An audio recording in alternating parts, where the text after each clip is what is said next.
महाराष्ट्रामध्ये संस्कृती आहे आपल्या छत्रपती शिवाजी महाराजांची आपण संस्कृती पाळली महाराजांना आपण आराध्य दैवत मानतो। ह्या आराध्य दैवत संस्कृतीमध्ये जर असे डान्स बार चालू असतील म्हणजे रात्रीचे मला वाटतं ते सकाळचे 6-6 वाजेपर्यंत हे डान्स बार चालू असतात आणि ह्या डान्स बारमध्ये हजारो रुपये पैशांची उधळण केली जाते आणि अनेकांचे संसार उद्ध्वस्त सुद्धा केले जातात कारण ह्या डान्स गर्ल एक वाईट सवय ह्या लोकांना लागलेली असते आणि हजारो महिलांचे संसार उद्ध्वस्त होले झाले। आता नवी मुंबईमध्ये जसं बघितलं तर 100 पेक्षा जास्त डान्स बार आहेत आणि ह्या डान्स बारवर कोणाचाही म्हणजे हे नाहीये, हे वचक नाहीये ना, पोलिसांचा वचक आहे ना इथल्या राजकीय नेत्यांचा वचक आहे। आता आपले इथले नवी मुंबईमध्ये बीजेपीचे आमदार आहे, वनमंत्री आपले बीजेपीचे आहेत, त्यांचाही वचक नाहीये डान्स बारवर।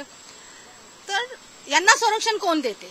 हे डान्स बार जे चालू असतात यांना संरक्षण कोणाचा वरद असतंय याची तपासणी केली पाहिजे। आज आज आमच्या साहेबांनी सांगितलं की आपल्या ह्या महाराष्ट्राच्या संस्कृतीमध्ये डान्स बार असणं योग्य आहे का? एक डान्स बार फोडला, बाकीच्या डान्स बारचं काय होणार? का कारवाई करत नाहीये? प्रश्न झाला तर आमचे सचिन कदम बोलले की हे डान्स बार का? अहो हप्ते जातात, हप्ते कॉन्स्टेबल पासून ते सीपी पर्यंत कलेक्शन आहे। मी तर उघड बोलते, हे कलेक्शन होतं इथून म्हणून हे डान्स बार सुरू असतात आणि हे सीपी पर्यंत नाही जात, हे वरच्या राजकारणापर्यंत पण जातात, हे गृहमंत्र्यापर्यंत पण हे हप्ते जातात म्हणून तर हे डान्स बार सुरू आहे।